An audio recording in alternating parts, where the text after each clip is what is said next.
You ask Tiger to solve. This deals with linear equations with one unknown. The final result is y equals 6. Let's solve it step by step. Simplify the expression. Find the greatest common factor of the numerator and denominator. Factor out and cancel the greatest common factor. Isolate the y. Multiply both sides by 8. Group like terms. Multiply the coefficients. Simplify the fraction. Multiply the fractions.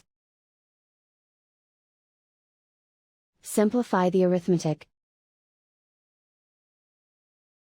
And so the final result is y equals 6.